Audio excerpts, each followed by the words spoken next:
Assalamualaikum warahmatullahi wabarakatuh. Bismillahirrahmanirrahim. Alhamdulillahi rabbil alamin. Nahmaduhu wa nasta'inuhu wa nastaghfiruh. Allahumma salli wa sallim wa barik ala sayyidina Muhammad wa ala alihi wa sahbihi ajma'in.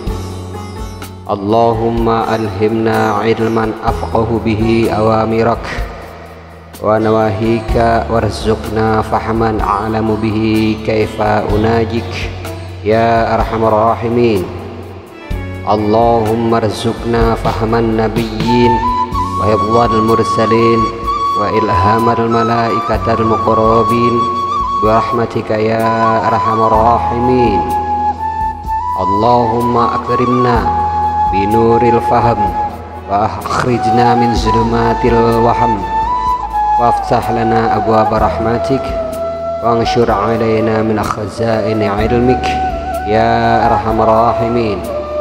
Allahumma zidna ilman wa wasi' fi rizqana wa barik lana fi ma razaqtana waj'alna mahbuban fi qulubi ibadik wa azizan fi ayunihim waj'alna wajihan fid dunya wal akhirah wa minal muqarrabin ya kafiran nawar wa ya hasanal fi'ar wa ya qa'iman bila zawar ya mubdi'an bila mithal falakal hamdu wal minnah wa syaraf ala kulli hal walhamdulillahi rabbil alamin. Assalamualaikum warahmatullahi ta'ala wabarakatuh. A'udzu billahi minasyaitonir rajim. Bismillahirrahmanirrahim. Alhamdulillahirabbil alamin. Assalatu wassalamu ala asyrafil anbiya'i wal mursalin sayyidina wa maulana Muhammadin sallallahu alaihi wasallam wa ala alihi wa sahbihi ajma'in, amma ba'd. Alhamdulillah, kita berjumpa kembali bersama JSNH Channel. Semoga para mustami' senantiasa sehat walafiat, dan semoga Allah Ta'ala melimpahkan dan mencurahkan rahmat dan maghfirahnya serta memudahkan berbagai urusan-urusan para mustami'. Amin ya Allah ya Rabbal Alamin. Baik, perjumpaan kita kali ini insyaallah akan membahas tentang ijazah ayat Al-Quran Al-Baqarah ayat 8.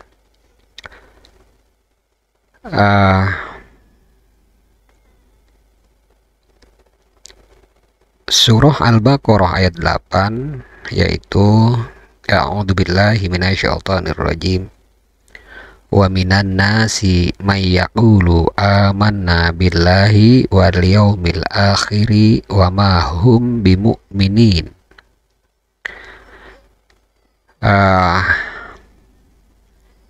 Ini adalah ayat yang ke-8 dari surah Al-Baqarah.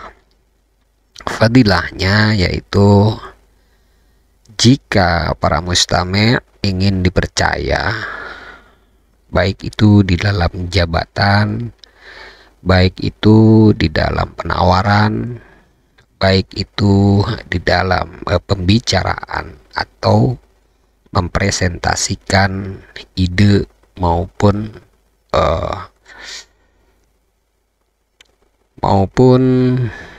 hal yang terkait dengan konsep yang akan para mustami' tunjukkan kepada calon klien. Maka bacalah basmalah 100 kali, lalu kemudian membaca kulhu 100 kali, dan membaca ayat ini sebanyak 313, lalu kemudian tutup dengan sholawat 100 kali. Pekerjaan ini, dzikir ini dilakukan sehari sebelum hal itu berlangsung. Semisal ini hari Senin, ini malam Senin, maka besoknya kita akan mempresentasikan atau ingin menawarkan sesuatu yang memiliki nilai jual yang tinggi dan memiliki komoditas yang baik, yang bagus dan pantas untuk ditawarkan. Maka malamnya ini lakukan dzikir seperti yang sudah dijelaskan tadi. Demikian kalaupun seandainya para mustami' dihadapkan pada penawaran-penawaran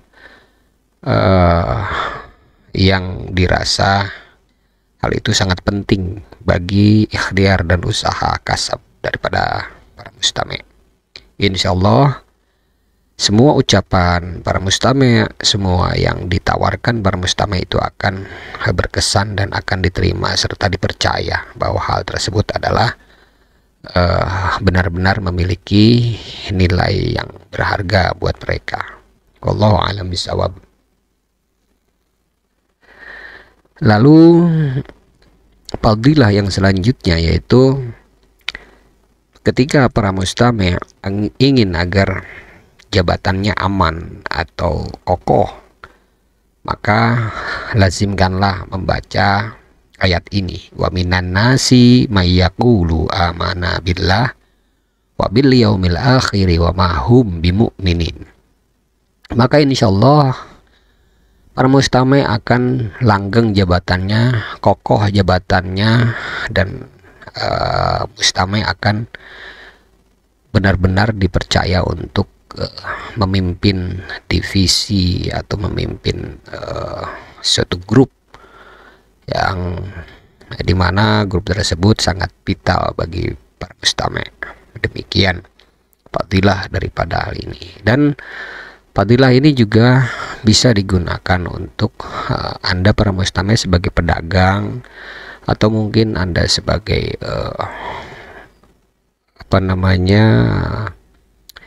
jasa, menjual jasa, semisal memiliki skill untuk membuat sesuatu atau mengkreasikan sesuatu, maka hal itu akan membantu para mustami' untuk melancarkan dan untuk memberikan ruang kepercayaan kepada orang yang memang para mustami' harapkan. Demikian, wallahu a'lam bishawab. Terlepas daripada dua fadilah yang tadi, maka ada satu amalan atau pegangan untuk dilakukan ketika para mustami' ingin agar fadilah itu benar-benar para mustami' pegang, miliki, dan kedepannya hal tersebut otomatis akan selalu akan berlaku atau terjadi seperti apa fadilah-fadilah yang dua dikatakan tadi. Jadi pengamalan ini yaitu untuk memegang ayat ini, untuk mengaplikasikan atau untuk mengamalkan, atau untuk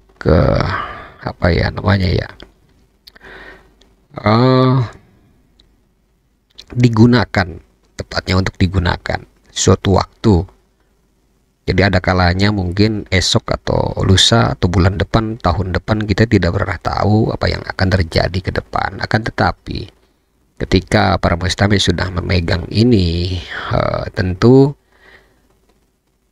muamalah atau interaksi dengan berbagai orang dan golongan di dalam usaha, bisnis atau apapun hal itu, tentu masalah ini sangat vital, sangat penting ya, sehingga layak untuk dipertimbangkan oleh para mustami untuk diamalkan. Pengamalannya adalah pertama-tama sholat hajat 4 rakaat sunnah. Rakaat yang pertama ba'da surah Fatihah membaca kulhu 10, rakaat yang kedua ba'da Fatihah membaca kulhu 20, rakaat yang ketiga ba'da Fatihah membaca kulhu 30, dan rakaat yang keempat ba'da Fatihah membaca kulhu 40. Kemudian ba'da salam bacalah assalamu alaika ya Rasulullah 3 kali. Lalu dilanjutkan assalamualaikum ya jami'il malaikatil alawiyah wassafaliyah. Assalamu alaika ya qutbu rabbani sayyidi Syekh Abdul Qadir Jailani. Assalamu alaikum ya rijalul ghaib. Assalamu alaikum ya ayyuhal arwahil muqaddasah ya nuqaba ya nujaba ya ruqaba ya budala ya autadal ard autadal arba'ah ya imama ya kutubu ya fardu ya umana aghithuni bi gawsati wangzuruni binazrati warhamuni wa hasiru muradi wa maksudi wa qumu ala qada'i hawaiji inda nabiyina Muhammadin sallallahu alaihi wasallam. Assalamualaikum ta'ala fid dunya wal akhirah. Allahumma salli ala al-khidir ila hadratin Nabil Mustafa Rasulillah sallallahu alaihi wasallam wa ala alihi wa ashabihi wa azwajihi wa dzurriyyati wa ahli baiti wa jami'il anbiya'i wal mursalin wa jami'il malaikatil muqarrabin wal katibin syairil Fatihah. Kemudian baca surah Fatihah 1 kali atau 3 kali. Dilanjut ke wa ila hadratil khalifatur rasyidin sayyidina Abi Bakrin wa Umar wa Utsman wa Ali wa jami' sahabah wal qarabah wa tabi'in wa tabi'in tabi'in bi ihsan li yaumiddin radhiyallahu anhum wa karamallahu wajhah. Syai'ulillahi lahum al-Fatihah. Baca kemudian Fatihah 1 kali atau 3 kali. Lalu dilanjutkan wa ila hadrati jami'il awliya Allah ta'ala mi masyarikil ardi ila magharibiha khususan ila hadrati qutbul ghas wa muhyi sunnati wad din imamina wa qudwatina sayyidina sultan awliya Syekh Muhyiddin Abdul Qadir Jailani wa Syekh Al Hasan Tadzili wa Syekh Junaidil Baghdadi qadasallahu sirahum al-Fatihah. Membaca surah Fatihah 1 kali atau 3 kali. Lalu dilanjut wa ila hadrati khususan Syekh Abdul Sobur bin Mama Haji Husni Gunung Sumping wa ila hadrati khususan Kiai Haji Zainuddin Cisatong Pelabuhan Ratu wa ila hadrati khususan Abah Sarhan bin Abah Sarian wa ila hadrati khususan Abah Nawawi bin Haji Tambi wa ila hadrati khususan Ustadz Muhammad bin Abah Sukari wa ila hadrati khususan Kiai Haji Odih Paponi bin Abah Syuaib wa ila hadrati khususan Engkos Kosasi bin Abah Nawawi wa jami'i ala man ajazani wa usulihim wa furu'ihim ila muntaha ghafarallahu ta'ala wa rahimahumullahu ta'ala anhum warfa'allahu darajati syai'ulillahum al-Fatihah. Kemudian baca Fatihah 1 kali atau 3 kali. Lalu kemudian dilanjutkan la ilaha illallah wallahu akbar bismillahirrahmanirrahim qul huwallahu ahad Allahus samad lam yalid wa lam yulad wa lam yakul lahu kufuwan ahad 3 kali. Lalu dilanjut ke la ilaha illallah wallahu akbar bismillahirrahmanirrahim qul a'udzu birabbil falaq min syarri ma khalaq wa min syarri ghasiqin idza waqab wa min syarri nafatsati fil 'uqad wa min syarri hasidin idza hasad 1 kali. La ilaha illallah wallahu akbar bismillahirrahmanirrahim qul a'udzu birabbin nas malikin nas ilahin nas min syarril waswasil khannas alladzi yuwaswisu fi sudurin nas minal jinnati wan nas 1 kali. Lalu dilanjutkan membaca istighfar. Astaghfirullahaladzim li wali walidayya wali jami'il muslimina wal muslimat wal mu'minina wal mu'minat al ahya'i minhum wal amwat sebanyak 100 kali. Dilanjutkan membaca bismillah 100 kali, bismillahirrahmanirrahim, lalu membaca la haula wala quwata illa billahil aliyil azim 100 kali. Lalu zikir dilanjutkan ke hasbunallah wa ni'mal wakil 450 kali. Lalu kemudian dilanjutkan zikir membaca kulhu 100 kali. Lalu dilanjutkan ke ayat ini, ayat 8 dari surah Al-Baqarah. Wa minan nasi may yaqulu amana billah wa bil yaumil akhir wa ma hum bimu'minin sebanyak 450 kali. Lalu kemudian ditutup dengan sholawat Allahumma sholli ala Sayyidina Muhammad wa ala ali Sayyidina Muhammad wa sallim sebanyak 100 kali. Demikian itu dzikiran dibaca setiap ba'da maghrib selama 40 hari dengan riyadhah. Riyadhah yaitu memperkecil keinginan. Jadi di dalam selama 40 hari itu dianjurkan untuk mengurangi keinginan-keinginan yang bersifat hawa nafsu. Demikian daripada kaifiat dari surah Al-Baqarah ayat 8 menjadikan wasilah terkait dengan apa yang dihajatkan para mustami'. Adapun daripada makna atau tafsir dari surah Al-Baqarah ayat 8, wa minan nasi may yaqulu amanna billahi wa bil yaumil akhiri wa ma hum bimu'minin.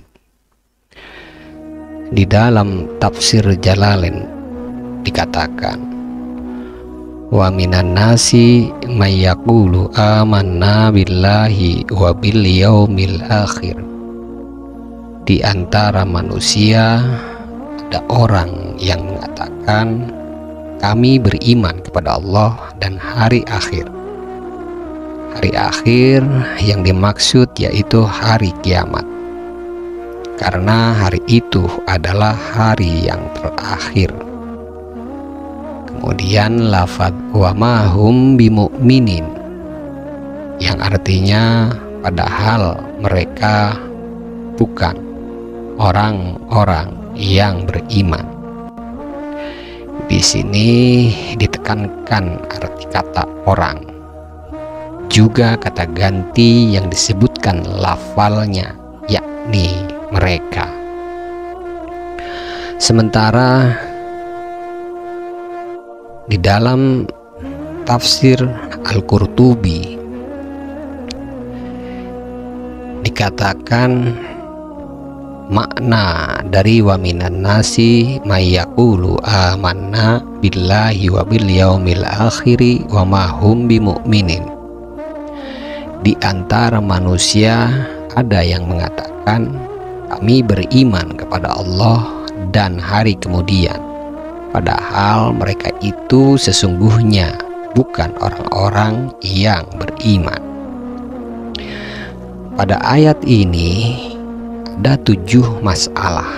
Yang pertama, Ibnu Jurayj meriwayatkan dari Mujahid, beliau berkata 4 ayat dari surah Al-Baqarah turun kepada orang-orang yang beriman, 2 ayat tentang sifat orang-orang kafir, dan 13 pada orang-orang munafik. Asbab meriwayatkan dari As-Suddi tentang firman Allah Azza wa Jal, lafadz wa minan nas, dia berkata mereka adalah orang-orang munafik.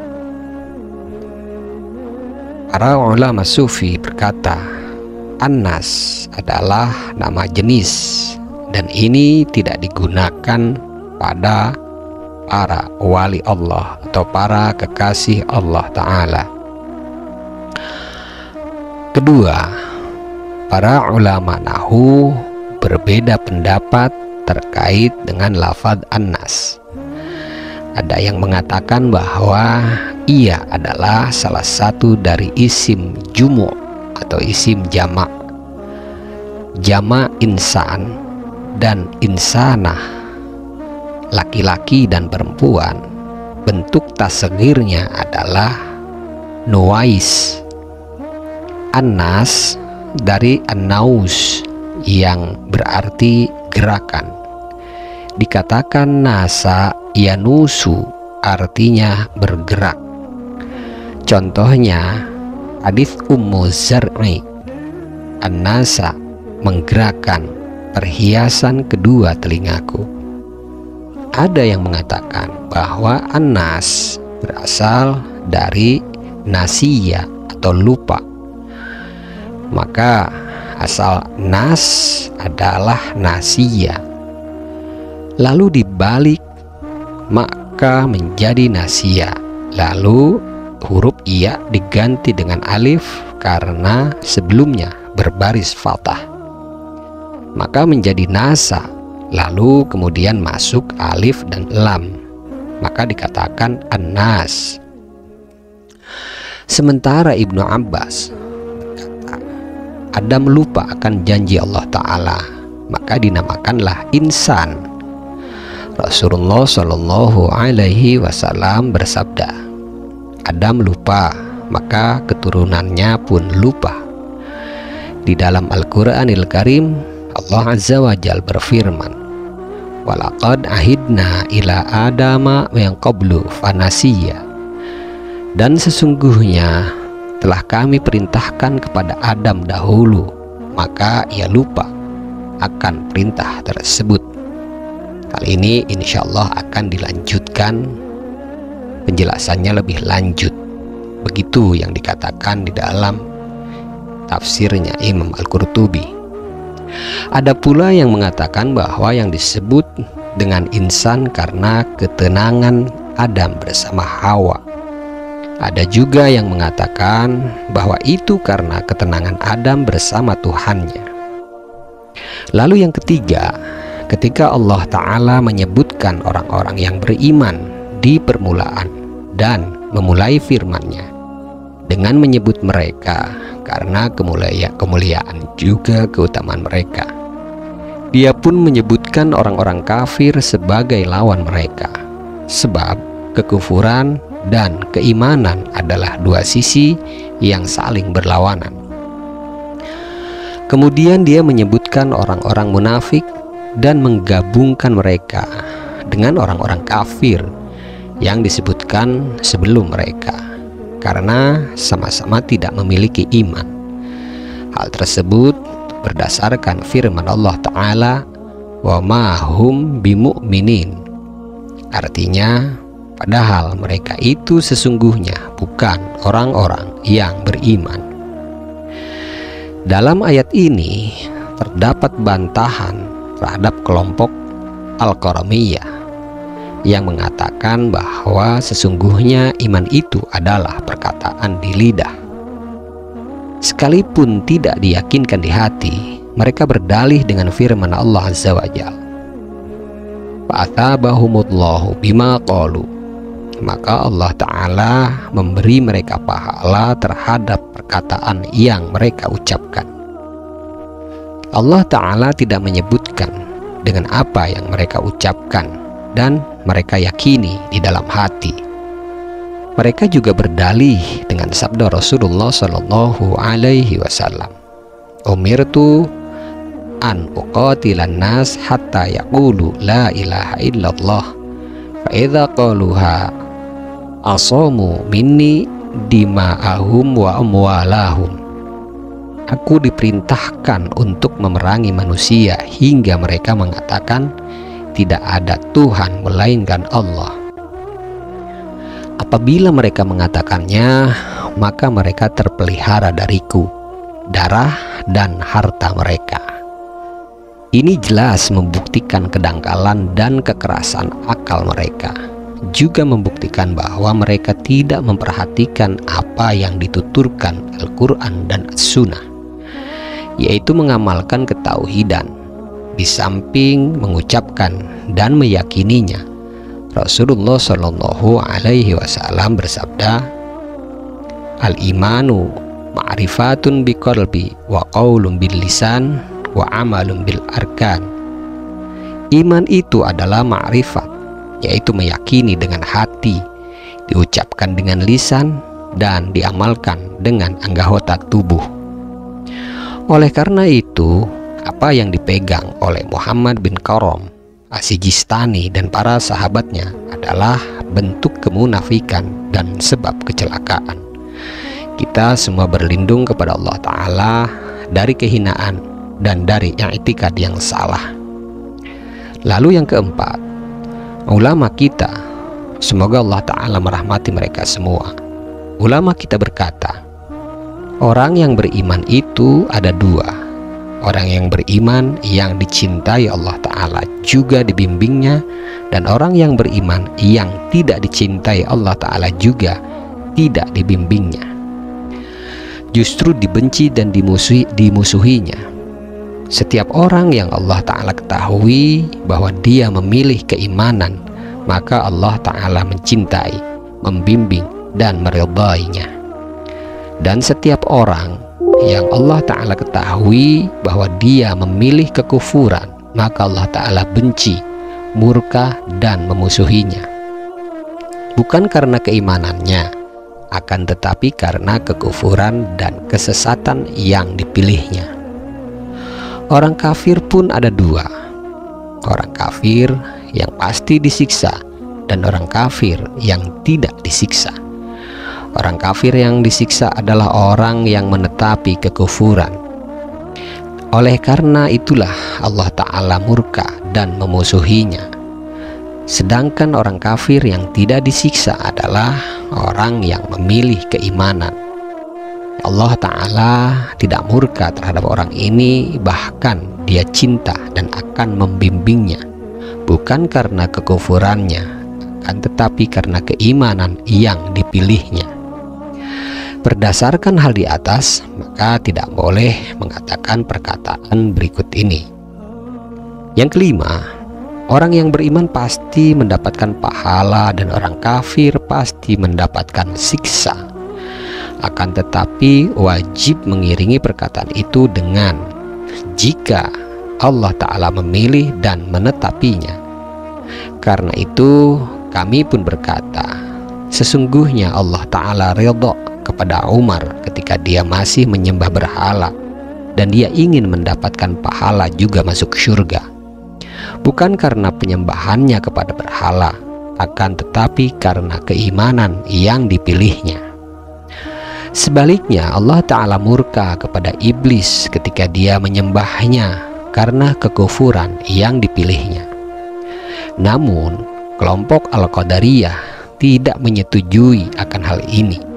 Mereka berkata, sesungguhnya Allah Ta'ala tidak marah kepada iblis saat dia menyembahnya dan tidak ridha kepada Umar saat dia menyembah berhala. Hal ini jelas salah, sebab Allah Ta'ala mengetahui apa yang akan dipilih iblis. Semoga Allah Ta'ala melaknat iblis dan mengetahui apa yang akan dipilih oleh Umar radhiyallahu ta'ala anhu. Oleh karena itu Allah Ta'ala senang kepada Umar dan murka kepada iblis. Bukti kebenaran pendapat ini adalah kesepakatan umat bahwa Allah Ta'ala tidak senang kepada orang yang dia ketahui termasuk ahli neraka. Bahkan dia murka terhadapnya, dan dia senang kepada orang yang dia ketahui termasuk ahli surga. Rasulullah Shallallahu Alaihi Wasallam pernah bersabda, innamal a'malu bil khawatim. Sesungguhnya seluruh amal itu tergantung pada akhirnya. Para ulama sufi berkata, iman bukanlah perkataan maupun perbuatan yang dengannya seorang hamba menghiasi dirinya. Akan tetapi iman adalah kebahagiaan yang telah ditetapkan sejak awal penciptaannya. Adapun penampakannya terkadang hanya pinjaman dan terkadang juga hakiki. Imam Al-Qurtubi mengatakan di dalam tafsirnya, hal ini adalah sama sebagaimana yang termaktub di dalam Sahih Muslim dan yang lainnya. Dari jalur Abdullah bin Mas'ud radhiyallahu ta'ala anhu, beliau berkata, Rasulullah Shallallahu Alaihi Wasallam menyampaikan kepada kami, dan beliau adalah orang yang benar lagi dibenarkan, inna hadakum yujma' khalquhu fi batni ummi arba'ina yawma thumma yakunu fi dhalik alaqata mithla dzalik, thumma yakunu fi dzalik mudghah mithla dzalik, thumma yursalul malak wa yanfukhu fihi ruh wa yu'maru bi arba'i kalimat bikatbi rizki wa ajali wa amali wa syaqi aw sa'id fawalladzi la ilaha ghairuh inna ahadakum la ya'malu bi amalin ahlil jannah hatta ma yakunu bainahu wa bainaha illa dhira' fayasbiqu alaihi alkitab fayamalu bi amali ahlin nar fayadkhuluha wa inna ahadakum la ya'malu bi amali ahlin nar hatta ma yakunu bainahu wa bainaha illa dhira' fayasbiqu alaihi alkitab fayamalu bi amali ahlil jannah fayadkhuluha. Sesungguhnya salah seorang dari kalian diawali penciptaannya di dalam rahim ibunya selama 40 hari. Kemudian selama itu juga menjadi segumpal darah. Kemudian selama itu juga menjadi segumpal daging. Kemudian Allah Ta'ala mengirim seorang malaikat, lalu malaikat itu meniupkan ruh kepadanya. Malaikat itu juga diperintahkan dengan 4 kalimat, yakni menetapkan rezeki, ajal dan amalnya, serta celaka atau bahagia. Demi zat yang tidak ada Tuhan melainkan Dia, sesungguhnya salah seorang dari kalian beramal dengan amal ahli surga, hingga tidak ada jarak antaranya dan surga kecuali 1 hasta. Namun ketentuan telah mendahuluinya, maka dia pun beramal dengan amal ahli neraka. Lalu dia pun masuk ke dalam neraka. Sesungguhnya salah seorang dari kalian beramal dengan amal ahli neraka, hingga tidak ada jarak antaranya dan neraka kecuali 1 hasta. Namun ketentuan telah mendahuluinya, maka dia pun beramal dengan amal ahli surga, lalu dia pun masuk ke dalam surga. Jika ada yang berkata sebagai berikut, yang keenam, Imam Hafidh Abu Muhammad bin Abdul Ghani bin Sa'id al-Misri meriwayatkan dari hadis Muhammad bin Sa'id as-Sami yang disalib karena zindik, semacam kekufuran. Dia adalah Muhammad bin Abu Qais dari Sulaiman bin Musa al-Ashdaq, dari Mujahid bin Jabr, dari Ibnu Abbas. Abu Razin al-Uqaili mengabarkan kepada kami, beliau berkata, Rasulullah Shallallahu Alaihi Wasallam bersabda kepadaku, aku dan kamu, hai Abu Razin, pasti akan minum dari susu yang rasanya tidak akan pernah berubah. Aku berkata, bagaimana Allah Ta'ala menghidupkan orang yang telah mati? Beliau bersabda, tidak pernahkah kamu lewat di kebunmu yang kering, kemudian kamu lewat lagi di kebun itu yang ternyata subur, lalu kamu lewat lagi di kebun yang kembali kering, kemudian kamu lewat lagi di kebun itu yang ternyata subur kembali. Lalu aku menjawab, benar. Rasulullah Shallallahu Alaihi Wasallam bersabda, begitulah kebangkitan. Aku bertanya, bagaimana aku mengetahui aku ini orang beriman? Beliau bersabda, tidak ada seorang pun dari umat ini. Ibnu Abi Qais berkata, atau beliau bersabda, dari umatku yang beramal dengan amal baik dan dia tahu bahwa amal itu adalah amal baik, lalu Allah Ta'ala akan membalasnya dengan kebaikan. Atau yang beramal dengan amalan buruk dan dia tahu bahwa amal itu adalah amal buruk, lalu Allah Ta'ala akan membalasnya dengan keburukan atau mengampuninya, kecuali orang yang beriman. Imam Al-Qurtubi mengatakan di dalam tafsirnya, hadis ini sekalipun sanadnya tidak kuat, namun maknanya benar dan tidak bertentangan dengan hadis Ibnu Mas'ud, sebab maknanya sama, yakni bahwa amal itu tergantung dengan penutup. Seperti sabda Rasulullah Shallallahu Alaihi Wasallam, seluruh amal itu tergantung pada akhirnya. Selain daripada itu, hadis tersebut menunjukkan bahwa ketika beriman maka dia adalah orang yang beriman. Wallahu a'lam. Lalu yang ketujuh, para ulama bahasa. Para ulama bahasa berkata, orang munafik disebut munafik karena dia menampakkan sesuatu yang berbeda dengan apa yang ada di dalam hatinya, sama seperti rayap yang merusak bagian dari kayu. Bagian luarnya bagus, padahal bagian dalamnya kosong melompong. Begitulah orang munafik. Luarnya iman, lalu batinnya kufur. Demikian penjelasan daripada tafsir Imam Al-Qurtubi. Lalu kemudian di dalam tafsir Ibnu Katsir dikatakan, wa minan nasi may yaqulu amanna billah wa bil yaumil akhir wa ma hum bimu'minin. Di antara manusia ada yang mengatakan, kami beriman kepada Allah dan hari kemudian, padahal mereka itu sesungguhnya bukan orang-orang yang beriman. Nifak berarti menampakkan kebaikan dan menyembunyikan keburukan. Nifak ini ada beberapa macam. Yang pertama nifak i'tiqadi, yaitu keyakinan yang mengekalkan pelakunya di dalam neraka.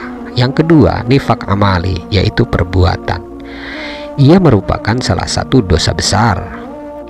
Penjelasan secara rinci di dalam masalah ini insya Allah akan dikemukakan pada pembahasan khusus, insya Allah. Begitu yang dikatakan oleh Imam Ibnu Katsir. Yang demikian ini sesuai dengan apa yang dikatakan Ibnu Jurayj, bahwa orang munafik itu senantiasa tidak sejalan antara ucapan dan perbuatannya, antara yang tersembunyi dan yang nyata, serta antara yang zahir serta yang batin.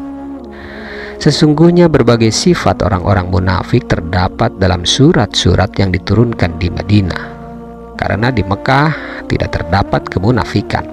Justru sebaliknya, di antara penduduk di sana ada orang yang menampakkan kekafiran karena terpaksa, padahal secara batin ia tetap beriman.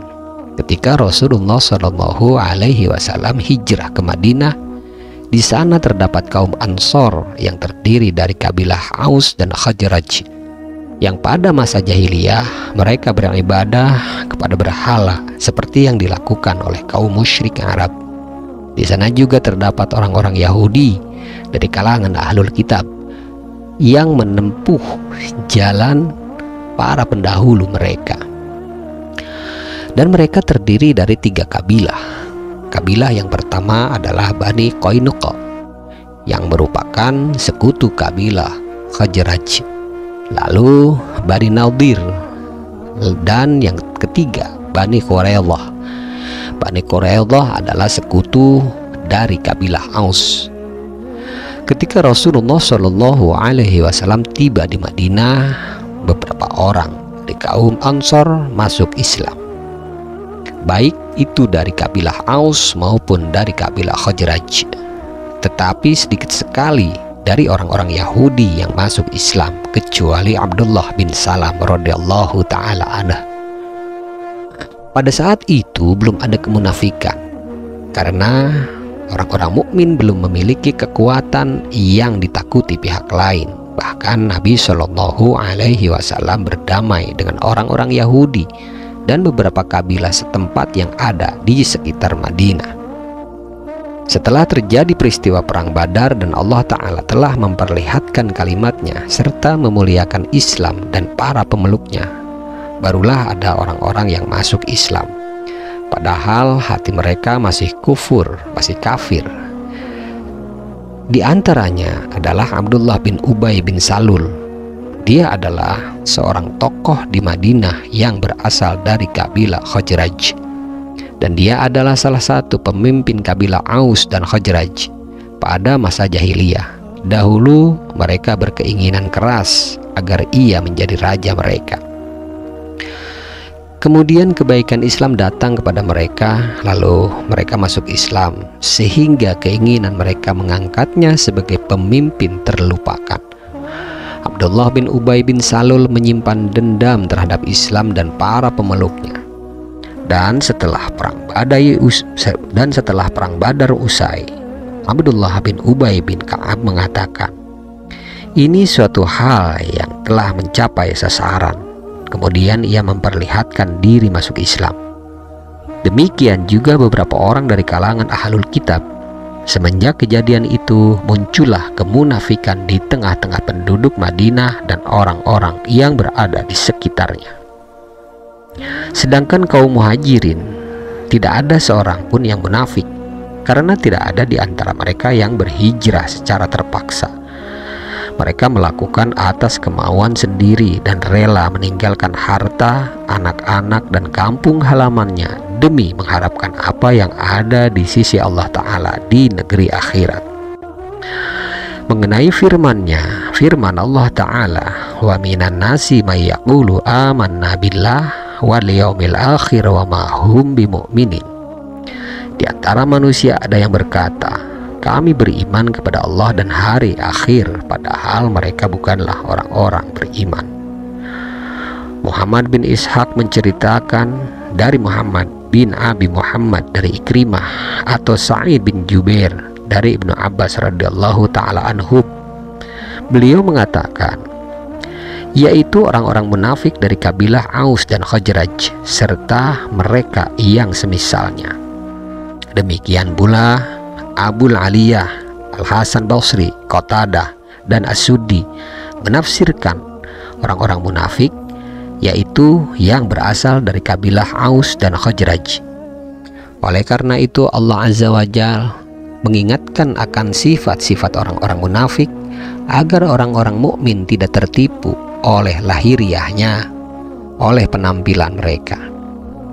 Karena sikap lengah tersebut akan menimbulkan kerusakan yang luas, disebabkan tidak adanya sikap kehati-hatian terhadap mereka dan mengharap dan menganggap mereka beriman, padahal hakikatnya mereka itu adalah kafir. Demikianlah halnya merupakan kesalahan besar jika menganggap orang-orang fajir atau durhaka atau orang-orang pendosa itu sebagai orang-orang baik. Mengenai hal ini Allah Ta'ala berfirman, wa minan nasi may yaqulu amanna billah wal yaumil akhir wa ma hum bimu'minin. Dan di antara manusia ada yang berkata, kami beriman kepada Allah dan hari akhir, padahal mereka bukanlah orang-orang yang beriman. Artinya mereka mengatakan hal seperti itu dengan tidak dibarengi oleh kenyataan, sebagaimana firman Allah Ta'ala, idza ja'akal munafiqun qalu nashhadu innaka la rasulullah wallahu ya'lamu innaka la rasuluh. Jika orang-orang munafik datang kepadamu, mereka berkata, kami mengakui bahwa sesungguhnya kamu benar-benar Rasulullah, dan Allah Ta'ala mengetahui bahwa sesungguhnya kamu benar-benar Rasulnya. Artinya mereka mengatakan itu ketika mendatangimu saja, maksudnya mendatangi Rasulullah SAW, dan bukan pernyataan yang sesungguhnya. Oleh karena itu mereka menekankan kesaksian mereka itu dengan menggunakan lam ta'kid, yaitu kata penguat la Rasulullah, benar-benar seorang Rasul dalam menyampaikannya. Mereka menegaskan bahwa mereka beriman kepada Allah dan hari akhir, padahal sesungguhnya tidaklah demikian. Sebagaimana Allah Azza wa Jalla telah mendustakan kesaksian dan pernyataan mereka melalui firman Allah Ta'ala, wallahu yashhadu innal munafiqin lakadzibun. Dan sesungguhnya Allah Ta'ala mengetahui bahwa sesungguhnya orang-orang munafik itu benar-benar berdusta. Dan juga melalui firman Allah Ta'ala, ma hum bimu'minin, padahal mereka bukanlah orang-orang yang beriman. Demikian yang dijelaskan oleh Imam Ibnu Katsir dalam tafsir Ibnu Katsirnya. Sementara Imam At-Tabari menjelaskan ayat wa minan nasi may yaqulu amanna billah wal yaumil akhir wa ma hum bimu'minin. Di antara manusia ada yang mengatakan, kami beriman kepada Allah dan hari kemudian, padahal mereka itu sesungguhnya bukan orang-orang yang beriman. Imam At-Tabari menjelaskan terkait penakwilan firman Allah Ta'ala, wa minan nasi may yaqulu amanna billah wa bil yaumil akhir. Di antara manusia ada yang mengatakan kami beriman kepada Allah dan hari kemudian, wa mahum bimu'minin, padahal mereka itu sesungguhnya bukan orang-orang yang beriman. Abu Ja'far berkata, kata an-nas pada ayat wa minan nas memiliki dua sisi. Yang pertama, ia adalah bentuk jamak yang tidak memiliki bentuk tunggal, dan bentuk tunggalnya adalah insan untuk jenis kelamin laki-laki dan insanah adalah untuk jenis kelamin perempuan. Kedua, ia berasal dari kata unasun, di mana hamzahnya dibuang karena sering digunakan untuk bicara. Kemudian dimasukkan alif lam ta'rif ke dalamnya, lalu lamnya digabungkan seperti yang dijelaskan di dalam ayat lakin huwallahu rabbi, tetapi aku percaya bahwa dialah Allah Tuhanku. Sebahagian mereka mengira bahwa kata an-nasu tidak sama dengan kata unasun, di mana ia mendengar orang Arab menyebut bentuk kecil dari kata an-nasu adalah nuaisun, dan kalau saja asal katanya adalah unasun, niscaya bentuk kecilnya adalah unaisun. Para ahli tafsir bersepakat bahwa ayat ini diturunkan berkenaan dengan sekelompok orang munafik, seperti dijelaskan oleh riwayat-riwayat berikut ini. Ibnu Hamid menceritakan kepada kami, katanya Salamah menceritakan kepada kami dari Muhammad bin Ishaq, dari Muhammad bin Abi Muhammad, sahaya Zaid bin Thabit dari Ikrimah, atau dari Sa'id bin Jubair dari Ibnu Abbas, wa minan nasi may yaqulu amanna billah wa bil yaumil akhir wa ma hum bimu'minin. Di antara manusia ada yang mengatakan kami beriman kepada Allah dan hari kemudian, padahal mereka itu sesungguhnya bukan orang-orang yang beriman, yaitu orang-orang munafik dari suku Aus dan Khazraj dan yang mengikuti mereka. Dalam hadis Ibnu Abbas disebutkan nama-nama mereka seperti disebutkan oleh Ubay bin Ka'ab, namun kami menganggap tidak perlu menyebutkannya, khawatir karena menambah panjang penjelasan daripada kitab tafsir ini. Begitu yang dijelaskan oleh Imam At-Tabari. Lalu Al-Hasan bin Yahya menceritakan kepada kami, katanya Abu Razzaq memberitahukan kepada kami, katanya Ma'mar memberitahukan kepada kami dari Qatadah tentang firman Allah Ta'ala, wa minan nasi may yaqulu amanna billahi wa bil yaumil akhir wa ma hum bimu'minin. Di antara manusia ada yang mengatakan kami beriman kepada Allah Ta'ala dan hari kemudian, padahal mereka itu sesungguhnya bukan orang-orang yang beriman. Sampai firman-Nya, ulaikal ladzina ishtarau dhalata bil huda, ulaikal ladzina ishtarau dhalata bil huda fama rabihat sijaratuhum wa ma kanu muhtadin. Mereka itulah orang yang membeli kesesatan dengan petunjuk, maka tidaklah beruntung perniagaan mereka dan tidaklah mereka mendapatkan petunjuk. Ia berkata-kata, ayat-ayat ini diturunkan untuk atau atas orang-orang munafik. Muhammad bin Amr al-Bahili menceritakan kepada kami, katanya Abu Asim menceritakan kepada kami, katanya Isa bin Maimun menceritakan kepada kami, katanya Abdullah bin Abi Najih menceritakan kepada kami dari Mujahid.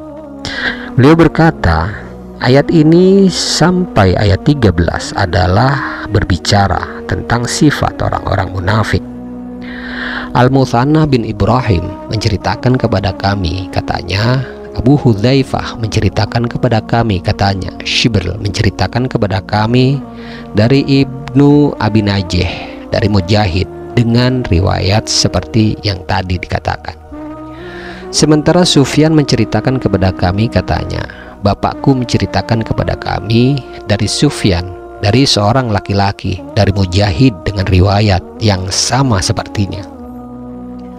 Musa bin Harun Al-Hamdani menceritakan kepadaku, katanya. Amru bin Hamad menceritakan kepada kami, katanya. Asbat menceritakan kepada kami dari As-Sudi tentang berita yang disebutkannya dari Malik, dari Abi Saleh, dari Ibnu Abbas, dari Murrah Al-Hamdani, dari Ibnu Mas'ud, dari sejumlah sahabat Rasulullah Shallallahu Alaihi Wasallam. Wa minan nasi may yaqulu amanna billah wa bil yaumil akhir wa ma hum bimu'minin. Di antara manusia ada yang mengatakan kami beriman kepada Allah dan hari kemudian, padahal mereka itu sesungguhnya bukan orang-orang yang beriman. Mereka adalah orang-orang munafik. Al-Muthanna bin Ibrahim menceritakan kepadaku, katanya. Ishaq bin Al-Hajjaj menceritakan kepada kami, katanya. Abdullah bin Abi Ja'far menceritakan kepada kami dari bapaknya, dari Rabi bin Anas, tentang firman Allah Ta'ala, wa minan nasi may yaqulu amanna billah wa bil yaumil akhir wa ma hum bimu'minin.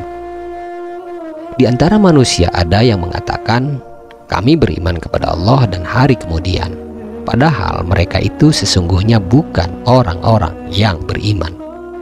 Sampai pada firman Allah Ta'ala, fi qulubihim marad fazadahumullahu marada walahum adzabun alimum bima kanu yakdzibun. Dalam hati mereka ada penyakit, lalu ditambah oleh Allah Ta'ala penyakitnya, dan bagi mereka siksa yang pedih disebabkan mereka berdusta. Ia berkata mereka itu adalah orang-orang munafik. Al-Qasim menceritakan kepada kami, katanya. Al-Husain bin Daud menceritakan kepada kami, katanya. Hajjaj menceritakan kepada kami dari Ibnu Jurayj tentang firman Allah Ta'ala, wa minan nasi may yaqulu amanna billah wa bil yaumil akhir wa ma hum bimu'minin. Di antara manusia ada yang mengatakan kami beriman kepada Allah dan hari kemudian, padahal mereka itu sesungguhnya bukan orang-orang yang beriman. Ia berkata, ini adalah sifat orang munafik, di mana perkataannya menyalahi perbuatannya, rahasianya menyalahi keterus-terangannya, batinnya menyalahi zahirnya, dan kesaksiannya menyalahi ketersembunyiannya. Penakwilannya bahwa tatkala Allah Ta'ala telah memberikan Rasulnya Shallallahu Alaihi Wasallam tempat tinggal yang mapan, yaitu di Madinah, di mana Islam berjaya dan orang-orang kafir terhina, maka muncullah rasa dengki dan iri hati para pendeta Yahudi terhadap Rasulullah Shallallahu Alaihi Wasallam. Mereka mulai menampakkan kebencian dan permusuhan terhadap Rasulullah Shallallahu Alaihi Wasallam, kecuali beberapa orang dari mereka yang diberikan petunjuk oleh Allah Ta'ala lalu masuk agama Islam, sebagaimana firman Allah Ta'ala, ada katsirun min ahlil kitab law yaruddunakum min ba'di imanikum kuffara hasada min indi anfusihim min ba'di ma tabayyana lahumul haqq fa'fu wasfahu hatta ya'ti Allahu bi amrih innallaha ala kulli syai'in qadir. Sebahagian besar ahli kitab menginginkan agar mereka dapat mengembalikan kamu kepada kekafiran setelah kamu beriman, karena dengki yang timbul dari diri mereka sendiri. Setelah nyata bagi mereka kebenaran, maka maafkanlah dan biarkanlah mereka sampai Allah Ta'ala mendatangkan perintahnya. Sesungguhnya Allah Ta'ala Maha Kuasa atas segala sesuatu. Bertepatan dengan itu, secara sembunyi-sembunyi ada beberapa orang Ansor yang dulu pernah menolong Rasulullah Shallallahu Alaihi Wasallam dan memberikan perlindungan, menyimpan rasa dengki. Mereka pura-pura beriman karena takut dibunuh oleh Rasulullah Shallallahu Alaihi Wasallam dan oleh para sahabatnya jika terbongkar rahasianya, dan bersekutu dengan orang-orang Yahudi karena sisa-sisa kesyirikan yang masih terpendam dan minimnya pemahaman terhadap Islam. Lalu jika bertemu dengan Rasulullah Shallallahu Alaihi Wasallam dan para sahabatnya, mereka mengatakan, kami beriman kepada Allah dan Rasulnya serta hari kebangkitan. Namun jika bertemu dengan sesama mereka dari orang Yahudi dan orang musyrik, mereka mengatakan, kami bersama kalian. Sesungguhnya kami hanyalah melakukan penipuan. Lalu Allah Ta'ala menginformasikan perilaku buruk mereka ini di dalam firman-Nya. Wa idza laqul ladzina amanu qalu amanna wa idza khalau ila syayatinihim qalu inna ma'akum innama nahnu mustahzi'un. Dan bila mereka berjumpa dengan orang-orang yang beriman, mereka mengatakan kami beriman. Dan bila kembali kepada syaitan-syaitan mereka, mereka mengatakan sesungguhnya kami sependirian dengan kalian, kami hanyalah mengolok-olok. Mereka inilah yang dimaksud oleh Allah Ta'ala dengan firman wa minan nasi may yaqulu amanna billah wa bil yaumil akhir wa ma hum bimu'minin. Di antara manusia ada yang mengatakan kami beriman kepada Allah dan hari kemudian, padahal mereka itu sesungguhnya bukan orang-orang yang beriman. Yang dimaksud dengan kami beriman kepada Allah adalah kami percaya kepadanya. Seperti yang telah dijelaskan pada bagian awal tafsir ini, bahwa iman artinya adalah percaya. Adapun yang dimaksud dengan hari akhir adalah hari kiamat. Ia disebut demikian karena ia benar-benar hari yang paling terakhir, di mana tidak ada hari sesudah itu. Jika ada yang berkata, bagaimana mungkin tidak ada hari sesudah itu dan tidak ada kelenyapan? Maka jawabannya adalah hari menurut orang Arab adalah terhitung sejak malam sebelumnya. Namun jika tidak ada malam yang mendahului siang, maka ia tidak disebut sebagai hari. Demikian juga hari kiamat, ia adalah hari terakhir yang tidak ada malam sesudahnya. Oleh karenanya dalam ayat yang lain Allah Ta'ala menyebutkan dengan hari yang mandul, karena tidak ada malam sesudahnya. Adapun penafian iman atas mereka dalam firman-Nya wa ma hum bimu'minin, padahal mereka itu sesungguhnya bukan orang-orang yang beriman. Padahal mereka mengatakan kami beriman kepada Allah dan hari akhir adalah pendustaan Allah atas apa yang mereka ucapkan. Sebagai informasi kepada Rasulullah SAW atas apa yang sebenarnya terjadi pada mereka,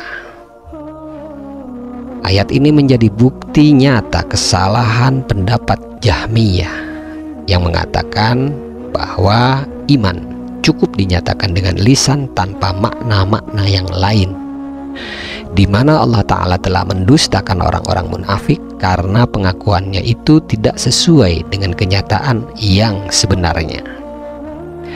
Demikian terkait dengan penafsiran ayat 8 dari surah Al-Baqarah dari keempat tafsir, yaitu Jalalain, Al-Qurtubi, Ibnu Katsir, dan At-Tabari. Semoga penjelasan tersebut bisa memperluas pemahaman tentang ayat ke-8 dari surah Al-Baqarah, dan semoga bermanfaat dari apa yang terkandung di dalam fadilahnya. Kurang dan lebihnya saya mohon maaf jika ada kata-kata saya yang salah. Hal tersebut berasal dari kebodohan saya, dan saya memohon ampunan kepada Allah Ta'ala.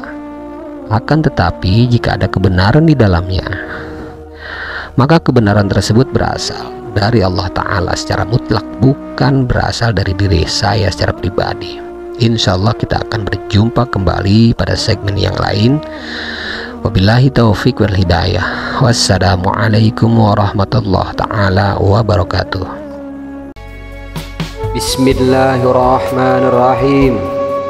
Allahumma inna nastauda'nak ma qara'nah wa ma katsabnah wa ma sami'nah.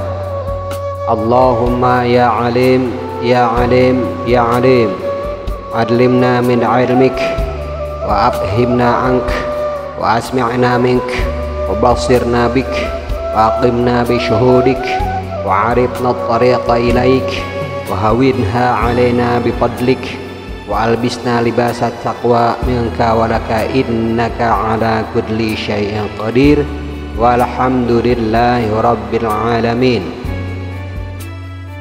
Bismillahirrahmanirrahim.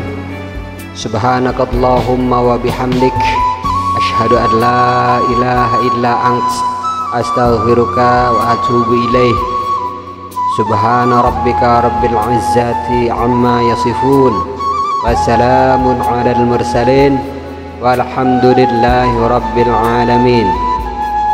Allahumma aqsim lana min khasyatik ma tahulu bihi bainana wa baina ma'asik, wa min ta'atik ma tubadlaghuna bihi jannatik, wa minal yaqin ma tuhawwin mati'na bi asma'ina wa basarina wa quwwatina ma ahyaitana, waj'alhu al-waritha minna, waj'al tha'rana ala man zalamana, wansurna ala man 'adana, wa la taj'al musibatana fi dinina, wa la taj'al ad-dunya akbar hammina, wa la mablagha 'ilmina, wa la tusallit 'alaina man la yarhamuna ya arhamar rahimin, walhamdulillahi rabbil alamin.